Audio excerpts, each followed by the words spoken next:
ሰላም ጤና ይስጥልኝ ቤተሰቦች። ዛሬ አንድ ድንቅ የሆነ ምስጢር ይዤላችሁ ቀርቤያለሁ። ይህንን ነገር ለ3 ቀን ብቻ ዝም ብላችሁ ሞክሩት። በህይወታችሁ ላይ የሚመጣውን ለውጥ ስታዩ ትገረማላችሁ። ብዙዎቻችን ህይወታችን እንዲቀየር እንፈልጋለን፣ ነገር ግን ትልቁን ቁልፍ ረስተነዋል። እሱም ዝምታና ውስጣዊ ትኩረት ነው። ክፍል 1 ለምን 3 ቀን? The rule of 3 ለምን 3 ቀናል?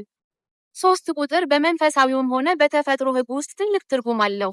አእምሯችን አዲስ ልምምድ እንዲለምድና የነርቭ ሴሎቻችን ከአሮጌው የጭንቀት መንገድ ወጥተው ወደ አዲሱ የሰላም መንገድ እንዲገቡ 72 ሰዓታት 3 ቀናት ወሳኝ ናቸው። ክፍል 2 የዝምታ ትዕዛዝ The practice of silence። በእነዚህ 3 ቀናት ውስጥ የምታደርጉት ትልቁ ነገር ንግግራችሁን መቀነስ ነው። አስፈላጊ ካልሆነ በስተቀር አትናገሩ፣ ሰውን አትተቹ፣ አታሙ፣ ወይም ስለ ችግራችሁ ለሰው አታውሩ። ጉልበታችሁን ኤነርጂ በንግግር አታባክኑ። ዝምታ አእምሯችሁ እንዲረጋጋና የፈጣሪን ድምፅ እንድትሰሙ ያደርጋችኋል። ክፍል 3 የምስጋናና የማረጋገጫ ኃይል አፈርሜሽን። ዝም ባላችሁባቸው ጊዜያት በውስጣችሁ የሚከተሉትን ቃላት ደጋግሙ።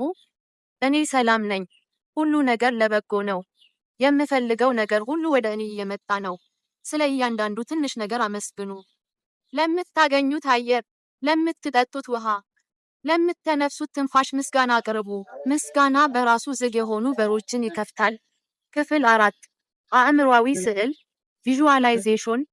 በእነዚህ 3 ቀናት ውስጥ ማታ ከመተኛታችሁ በፊትና ጠዋት እንደተነሳችሁ የምትፈልጉት ነገር እንደተሳካላችሁ አድርጋችሁ በአይነ ህሊናችሁ እዩት። ያንን ስኬት ስታገኙ የሚሰማችሁን ደስታ አሁኑኑ ይሰማችሁ። አእምሮ በእውነትና በህልም መሃል ያለውን ልዩነት አያውቅም። ስለዚህ ደስተኛ እንደሆናችሁ ካመነ ያንን ደስታ የሚፈጥሩ አጋጣሚዎችን ወደ እናንተ ይስባል። ይህንን ለ3 ቀን ብቻ አድርጉ። ከዚያ በኋላ የሚሰማችሁን የውስጥ ሰላምና በዙሪያችሁ የሚፈጠሩትን ተአምራቶች ታያላችሁ። ሞክሩትና ውጤቱን በኮሜንት መስጫው ላይ አሳውቁ። ለሌሎችም እንዲደርስ ቪዲዮውን ላይክ እና ሼር አድርጉ። ሰላም ለእናንተ ይሁን።